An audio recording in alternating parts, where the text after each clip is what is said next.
Universe की बेहिसाब अकल्पनीय दूरियों और इसके कभी न खत्म होने वाले अनंत समय ने मानवता को हमेशा अपनी तरफ खींचा है। यह एक ऐसा रहस्य है जो हमारी जिज्ञासा को जलाता है और हमारे दिमाग की सीमाओं को चुनौती देता है।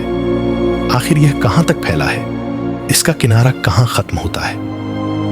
और उन चमकते तारों और अनगिनत गैलेक्सियों के पार क्या छुपा है, जिन्हें हम टेलीस्कोप की तीखी नजरों से भी बस दूर दूर तक देख पाते हैं? अब इन सवालों के जवाब धीरे धीरे सतह पर आने लगे हैं, ऐसी खोजों की वजह से जो कभी असंभव मानी जाती थी, और ऐसी टेक्नोलॉजी की वजह से जो अब हमें न सिर्फ यूनिवर्स के सबसे दूर कोनों में झांकने देती है, बल्कि परमाणुओं की सबसे सूक्ष्म दुनिया का ताला भी खोल रही है। कमाल की बात यह है कि एटम की बेहद छोटी दुनिया में हो रही नई समझ ही हमें यूनिवर्स के सबसे बड़े सवालों का जवाब देने में मदद कर रही है। सवाल वही पुराना, यूनिवर्स आखिर कितना बड़ा है? फैक्टोरियल पेश करता है, how large is the universe. प्राचीन काल की समझ। पुराने समय में ज्यादातर लोग आसमान को एक ठोस गोले की तरह देखते थे, एक दिव्य खोल जिसके परे देवताओं की दुनिया बसती थी। ग्रीक उन पहले लोगों में थे जिन्होंने इन रहस्यमयी घटनाओं को देवताओं की इच्छा नहीं बल्कि प्राकृतिक घटनाओं के रूप में देखना शुरू किया। ऐसी घटनाएं जिन्हें इंसान समझ सकता है, जिनकी जांच हो सकती है। अनक्सागोरास जैसे दार्शनिकों ने यह साहसी सुझाव दिया कि टूटते तारे यानी उल्कापिंड उन्हीं तत्वों से बने हैं जिन्हें हम धरती पर पाते हैं। शायद वे धरती से ही बाहर निकले हों। यही वे लोग थे जिन्होंने आधुनिक विज्ञान की नींव रखी, लेकिन अगर वे आज की खोजें देखते तो शायद शब्दहीन रह जाते। जिन तारों और ग्रहों को कभी देवताओं का पवित्र निवास माना जाता था, आज वे मैटर और एनर्जी के विशाल साम्राज्य का बस एक छोटा सा अंश है। एक ऐसा साम्राज्य जो हमारी समझ, हमारी दृष्टि और हमारी कल्पना से कहीं आगे तक फैला है। यूनिवर्स कितना बड़ा हो सकता है, इसका पहला ठोस अंदाजा 1920 के दशक में मिला। तो क्या 92 अरब लाइट ईयर ही यूनिवर्स का पूरा साइज है? बिल्कुल नहीं। असल में यही वह जगह है जहां विज्ञान और कल्पना के बीच की सीमा टूटने लगती है, क्योंकि आधुनिक कॉस्मोलॉजी बताती है कि हमारा ऑब्जर्वेबल यूनिवर्स, यानी जिसे हम देख सकते हैं, पूरे यूनिवर्स का सिर्फ एक बेहद छोटा टुकड़ा है। एक धब्बा, एक कण, एक टाइनी बबल, एक अनंत महासागर में। स्पेस का वैक्यूम और ऊर्जा का खेल। एक क्रांतिकारी खोज के अनुसार स्पेस का वैक्यूम कभी खाली नहीं होता। उसके अंदर लगातार मैटर और एंटी मैटर के छोटे छोटे जोड़े बनते और नष्ट होते रहते हैं। ये क्वांटम फ्लक्चुएशन है, स्पेस की धड़कन। इन्हीं उतार चढ़ावों ने एक दिन ऐसा किया कि स्पेस का एनर्जी फील्ड अचानक एक बेहद उच्च अवस्था में कूद गया, और फिर हुआ कॉस्मिक इन्फ्लेशन। 1980 के दशक में फिजिसिस्ट एलन गूथ ने प्रस्ताव रखा कि यूनिवर्स के शुरुआती क्षणों में स्पेस और टाइम सचमुच फटकर फैल गए, इतनी तेजी से कि वे लगभग अनंत गति से भी आगे निकल गए। यूनिवर्स का आकार एक एटम से लेकर एक कॉस्मिक साइज संरचना तक पहुंच गया, एक छोटे फ्रैक्शन ऑफ अ सेकंड में। यह एक्सपेंशन इतना तेज था कि हमारे देखने योग्य यूनिवर्स की साइज मूल यूनिवर्स की तुलना में एक कण से अधिक नहीं। गूथ के अनुसार पूरा यूनिवर्स हमारे ऑब्जर्वेबल यूनिवर्स से 10 अरब खरब गुना बड़ा है, यानी 10 के बाद 24 जीरो। मतलब जैसे हमारा ऑब्जर्वेबल यूनिवर्स पूरा यूनिवर्स के सामने कुछ भी नहीं, वैसे ही एक अकेला एटम हमारे ऑब्जर्वेबल यूनिवर्स के सामने कुछ भी नहीं। यानी हम एक एटम साइज्ड बबल में रह रहे हैं, एक अनइमेजिनेबल मेगा कॉस्मिक संरचना के अंदर। कॉस्मिक इन्फ्लेशन इतना शक्तिशाली था कि उसने हर दिशा में स्पेस को इतने बड़े पैमाने पर खींचा कि यूनिवर्स बड़े स्तर पर एक जैसा दिखता है। एक जैसी टेम्परेचर बैकग्राउंड, एक जैसा स्ट्रक्चर पैटर्न, एक जैसी कॉस्मिक सिमेट्री। और यह सब आकस्मिक नहीं है, बल्कि उस वायलेंट अनस्टॉपेबल एक्सपेंशन की वजह से है जिसने माइक्रोस्कोपिक फ्लक्चुएशंस को कॉस्मिक आकार दे दिया। अगर इन्फ्लेशन ने सही में सब कुछ बनाया, तो अब वैज्ञानिक यह पूछ रहे हैं, क्या हम उसकी शुरुआत को समझ सकते हैं? क्या हम उस शुरुआती पल को रिक्रिएट कर सकते हैं? इसका जवाब खोजने के लिए धरती पर एक लिटिल बिग बैंग बनाया जा रहा है। न्यूयॉर्क के ब्रुकहेवन नेशनल लैब में लगभग 2.5 मील लंबी सुरंगों में सोने के एटम्स को विपरीत दिशा में दागा जाता है और फिर प्रकाश की रफ्तार के करीब जबरदस्त टक्कर कराई जाती है। टक्कर के बाद बनता है एक आग का गोला जिसकी गर्मी 2 खरब डिग्री सेल्सियस से अधिक होती है। इतनी गर्मी आखिरी बार बिग बैंग के 0.0000001 सेकंड बाद मौजूद थी। इस इन्फर्नो में बनता है क्वार्क ग्लूऑन प्लाज्मा। ये प्लाज्मा इतना परफेक्ट है कि इसकी विस्कोसिटी लगभग 0 है। ये एक परफेक्ट फ्लूइड है, वो भी ऐसा जिसे प्रकृति ने केवल शुरुआत में पैदा किया था। Fluctuations, waves, density and the blueprint of Cosmos, universe के शुरुआती एनर्जी फील्ड्स में छोटे उतार चढ़ाव मौजूद थे। इन्फ्लेशन ने इन्हें खींचकर जायंट स्केल पैटर्न्स में बदल दिया।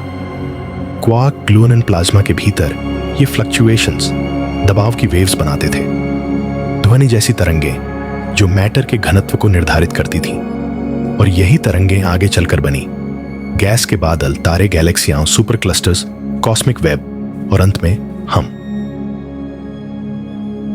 1960 के दशक में पेनाजियस और विल्सन ने एक विशाल एंटीना बनाया, लेकिन उसे किसी भी दिशा में घुमाते हर जगह एक अजीब नॉइज सुना देता था। उन्हें लगा उपकरण खराब है, लेकिन नहीं, वह था बिग बैंग की गूंज, द कॉस्मिक माइक्रोवेव बैकग्राउंड।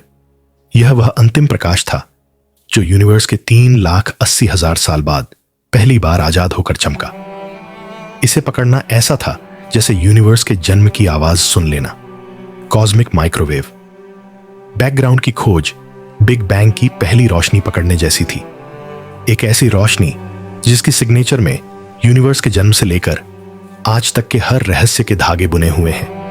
लेकिन इस फेंट प्राचीन रोशनी को और नजदीक से देखने के लिए अगला बड़ा कदम उठाया गया।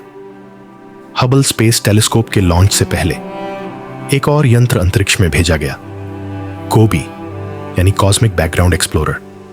इसका मिशन था कॉस्मिक माइक्रोवेव बैकग्राउंड के तापमान में मौजूद सूक्ष्म बदलावों को मापना, क्योंकि उन बदलावों में छुपी थी यूनिवर्स की शुरुआती संरचना की लिखावट। 2.5 साल बाद कॉस्मोलॉजी की नींव हिलाने वाला नतीजा आया। शोबी ने पहली बार दिखाया गर्म और ठंडे धब्बों का एक पैटर्न, एक कॉस्मिक रफ स्केच, वही ब्लूप्रिंट जिससे आगे चलकर तारे, गैलेक्सियां, सुपर क्लस्टर्स और कॉस्मिक वेब बने। यहां पहली बार इंसान ने यूनिवर्स के जन्म की तस्वीर देखी। कोबी के बाद आया WMAP यानी विल्किंसन माइक्रोवेव एनिसोट्रोपी प्रोब। इसे पृथ्वी के किसी भी दखल से दूर एक ऐसी ग्रेविटेशनल बैलेंस पॉइंट पर भेजा गया जहां न पृथ्वी खींचती है न सूरज, लैग्रेंज पॉइंट। 2 साल तक WMAP ने गहरे स्पेस की सबसे साफ रोशनी को कैप्चर किया और फिर उसने वह चित्र दिखाया जो कॉस्मोलॉजी की बुनियाद बन गया। WMAP ने दिखाया टेम्परेचर वेरिएशंस, डेंसिटी फ्लक्चुएशंस, प्राचीन तरंगों की सिग्नेचर्स, कॉस्मिक सीड्स, वो टाइनी पैटर्न्स जिनसे गैलेक्सियां बनी। ये पैटर्न हूबहू आज के ऑब्जर्वेबल यूनिवर्स के मैक्रो स्केल फिलामेंट्स और वॉइड्स से मिलते थे। यानी यूनिवर्स का आज का नक्शा उसकी शुरुआत में ही लिखा हुआ था। यूनिवर्स को समझने के लिए वैज्ञानिकों ने जमीन पर सबसे विशाल खगोलीय सर्वे शुरू किए, SDSS यानी स्लोन डिजिटल स्काई सर्वे। यह एक साइंटिफिक रेवोल्यूशन से कम नहीं था। स्टील की प्लेटों में हजारों सटीक छेद किए जाते जो रात के आसमान में गैलेक्सियों की पोजीशन से परफेक्टली मैच करते। इन छेदों में फाइबर ऑप्टिक सेंसर लगाए जाते और फिर हर रात सैकड़ों गैलेक्सियों की रोशनी एक साथ कैप्चर होती। हर गैलेक्सी की दूरी इस रोशनी से मापी जाती। धीरे धीरे यूनिवर्स का 3D मैप बनता गया। 2MAS 2 माइक्रोन ओवल स्काई सर्वे, इसने इंफ्रारेड में यूनिवर्स को स्कैन किया। इस वेवलेंथ में धूल और गैस पारदर्शी दिखते हैं, इसलिए गैलेक्सियां और भी साफ नजर आती हैं। 2MASS का डेटा दिखाता है हमारा लोकल ग्रुप, जिसमें मिल्की वे भी है, वर्जियो सुपर क्लस्टर्स की बड़ी दीवारें गैलेक्सियों की कॉस्मिक हाईवेज और उनके बीच के अनंत खाली voids 2DF 2 degree field survey Australia से किया गया। यह सर्वे यूनिवर्स के स्ट्रक्चर को समझने में एक माइलस्टोन साबित हुआ। इन्हीं तीनों ने मिलकर यूनिवर्स का अब तक का सबसे गहरा, सबसे विस्तृत रोड मैप बनाया। Cosmic structure, filaments, walls, voids. अब जब हम जूम आउट करते हैं 60 million light year, 200 million, 650 million, 2 अरब, 6.5 अरब लाइट ईयर तो हम देखते हैं यूनिवर्स एक जाल की तरह बना है। लंबी फिलामेंट हाईवेज, विशाल galaxy walls, superclusters, cosmic voids जहां लगभग कुछ नहीं, मिल्की वे जो हमें विशाल लगती है। इस कॉस्मिक महाद्वीप में एक धूल का कण भी नहीं। Dark matter, the invisible backbone. जब वैज्ञानिकों ने गैलेक्सियों की रोटेशनल स्पीड और ग्रेविटेशनल पुल को मापा तो एक शॉकिंग बात पता चली। दिखने वाला पदार्थ गैलेक्सियों को एक साथ बांधे रखने के लिए कहीं से भी काफी नहीं है। कुछ अदृश्य था, कुछ सुपर प्रभावशाली, कुछ ऐसा जो ग्रेविटी एक्सर्ट करता है लेकिन दिखाई नहीं देता। इसे नाम दिया गया डार्क मैटर। यह न प्रकाश छोड़ता है, न प्रकाश को परावर्तित करता है, न अवशोषित करता है, लेकिन इसकी ग्रेविटी इतनी मजबूत है कि यह पूरे यूनिवर्स की स्ट्रक्चर को पकड़ कर रखता है। सुपर कंप्यूटर सिमुलेशंस बताते हैं अगर डार्क मैटर न होता तो न तारे बनते, न गैलेक्सियां, न कॉस्मिक वेब। हम पूरी तरह बिखरे हुए परमाणुओं के बादल की तरह होते। डार्क मैटर ने वैज्ञानिकों की आंखें खोल दी, लेकिन असली झटका अभी बाकी था। वे जानना चाहते थे कि क्या ग्रेविटी यूनिवर्स के फैलने की रफ्तार को धीमा कर रही है या नहीं। इसके लिए जरूरत थी एक परफेक्ट स्टैंडर्ड कैंडल की, ऐसी कॉस्मिक लाइट जो जहां भी जले हमेशा एक जैसी चमके। और यही रोल निभाया टाइप आई ए सुपरनोवा ने। ये धमाके पूरे यूनिवर्स में एक समान ब्राइटनेस से जलते हैं, इसलिए इनकी चमक से पता चलता है ये कितनी दूर है। वैज्ञानिकों ने अलग अलग दूरियों पर इन सुपरनोवा की रोशनी मापी और जो मिला वह विज्ञान की सबसे चौंकाने वाली खोजों में से एक है। यूनिवर्स सिर्फ फैल नहीं रहा, बल्कि तेजी से फैल रहा है। यह ऐसे है जैसे आप एक बम फेंको और वो आगे जाकर धीमा होने के बजाय और तेजी से उड़ने लगे।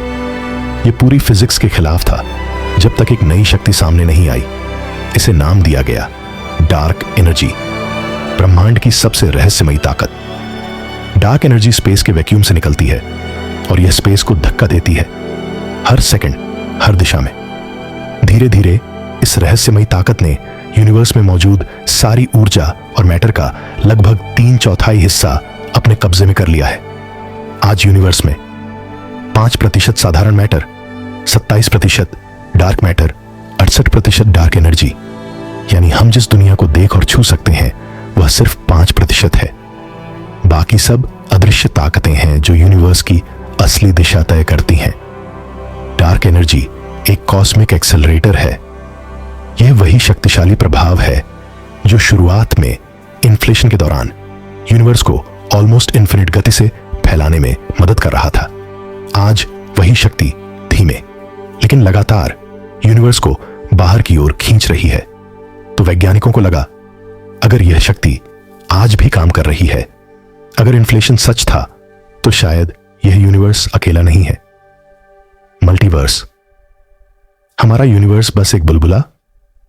इन्फ्लेशन थ्योरी के कुछ वर्जन्स बताते हैं स्पेस टाइम कभी पूरी तरह नहीं रुकता, वह लगातार एक्सपैंड होता रहता है और अलग अलग जगहों पर नए बिग बैंग पैदा करता है, नए बबल यूनिवर्सेस। मतलब हमारा यूनिवर्स एक विशाल महासागर में एक अकेला बुलबुला है और उस महासागर में असंख्य बुलबुले मौजूद हैं।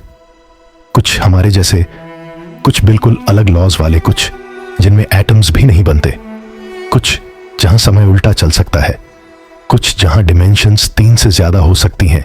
हमारी पूरी रियलिटी शायद सिर्फ एक रीजनल घटना है, एक इन्फिनिट कॉस्मिक सी में। यह विचार जितना पागलपन लगता है उतना ही साइंटिफिकली पॉसिबल है। हम ऑब्जर्वेबल यूनिवर्स के पार कभी नहीं देख पाएंगे क्योंकि वहां से आने वाली रोशनी हम तक पहुंच ही नहीं सकती। यानी हमारा विजिबल होराइजन हमारी कॉस्मिक सीमा है। लेकिन इसका मतलब यह नहीं कि उसके पार कुछ नहीं है, बल्कि हमारे पार एक ऐसा विस्तार है जो इतना बड़ा, इतना इनकॉम्प्रिहेंसिबल, इतना अनंत है कि हमारे दिमाग की लिमिट्स उसके सामने टूट जाती हैं। 5000 साल पहले लोग सोचते थे पृथ्वी ब्रह्मांड का केंद्र है। फिर हमें पता चला हम एक ग्रह हैं, एक छोटे से तारे के चारों ओर घूमते हुए, एक साधारण गैलेक्सी के किनारे पर, एक विराट कॉस्मिक वेब में, एक धूल कण की तरह, एक अनलिमिटेड स्पेस में। तो क्या यह सब हमें छोटा महसूस कराता है, या फिर यह दिखाता है कि हमारी सोच, हमारी समझ, हमारी जिज्ञासा इतनी शक्तिशाली है कि वह पूरे यूनिवर्स को अपने दिमाग में समेट सकती है? शायद यही हमारी असली जगह है इस कॉस्मिक कहानी में। हम छोटे नहीं हैं, हम समझने वाले हैं। यही हमारी ताकत है। तो आखिर सवाल वही है, इन सब का मतलब क्या है? यूनिवर्स इतना विशाल क्यों है, इतना अकल्पनीय, इतना अनंत, इतना मौन? क्या यह अनंतता हमारी औकात दिखाने के लिए है, या फिर हमें यह एहसास दिलाने के लिए कि जिज्ञासा नाम की चिंगारी कितनी अद्भुत चीज है? कभी सोचो, हम कार्बन के छोटे छोटे परमाणुओं से बने हैं। वही कार्बन जो एक मरते हुए तारे के दिल में बना था। हम वही हैं, तारों की राख, स्टार डस्ट। और फिर भी हम वही जीव हैं जो सितारों की तरफ देखकर पूछते हैं, मैं कौन हूं, मैं कहां हूं, यह सब कैसे बना? पूरे ऑब्जर्वेबल यूनिवर्स में किसी ग्रह पर खड़े होकर अपनी ही उत्पत्ति को समझने की कोशिश करना, यह किसी चमत्कार से कम नहीं है। यूनिवर्स भले ही अनंत हो, लेकिन उसकी कहानी पढ़ने की क्षमता सिर्फ इंसान के पास है। हम शायद उस असली यूनिवर्स को कभी न देख पाएं जो हमारे होराइजन के पार फैला है। हमें उसकी शेप नहीं पता, उसकी बाउंड्रीज नहीं पता, उसका एंड नहीं पता, और शायद कभी पता भी न चले। लेकिन जितना हम समझते हैं, उतने ही बड़े पैमाने पर हमारा अस्तित्व और भी एक्स्ट्रॉर्डिनरी दिखने लगता है। एक छोटे से ग्रह पर खड़े होकर मिलियन लाइट ईयर्स दूर गैलेक्सियों को देखना, बिलियन ऑफ ईयर्स पुरानी रोशनी को पकड़ना, स्पेस के ताने बाने को समझना, यह सब अपने आप में एक कॉस्मिक विक्ट्री है। इस विशाल ब्रह्मांड में हमारी सोच, हमारी वैज्ञानिक समझ, हमारी कल्पना ही वह चीज है जो हमें खास बनाती है। हम छोटे नहीं हैं, हम विस्तारित हैं, हम खोए हुए नहीं, हम खोजने वाले हैं। किसी को लगता होगा कि इतना बड़ा यूनिवर्स, हमारी कोई अहमियत नहीं। लेकिन सोचो, अगर पूरा ब्रह्मांड उन कुछ रेयर दिमागों को जन्म देने के लिए बना हो जो खुद ब्रह्मांड को समझ सकें, शायद हम इनसिग्निफिकेंट नहीं, बल्कि हम ही सबसे रेयर कमोडिटी हैं इस पूरे कॉस्मिक समुद्र में। शायद ब्रह्मांड की सबसे खूबसूरत चीज उसकी विशालता नहीं, बल्कि वह दिमाग है जो उस विशालता को समझ पा रहा है। यूनिवर्स बढ़ता जा रहा है, इसके रहस्य फैलते जा रहे हैं, और हम भी सीखते जा रहे हैं, बढ़ते जा रहे हैं, समझते जा रहे हैं। शायद यही इंसान होने का असली मतलब है। हम सितारों से बने हैं और एक दिन फिर से सितारों में ही मिल जाएंगे, लेकिन उससे पहले हम उनके रहस्यों को पढ़ेंगे, उनकी कहानियां समझेंगे और इस अनंत ब्रह्मांड में अपनी छोटी सी जगह खुद तय करेंगे। यह दुनिया, यह यूनिवर्स, यह अनंत स्पेस कहीं ना कहीं हमारे अंदर भी फैला हुआ है। हम अनंत को समझने की कोशिश नहीं कर रहे, हम खुद अनंत का हिस्सा हैं।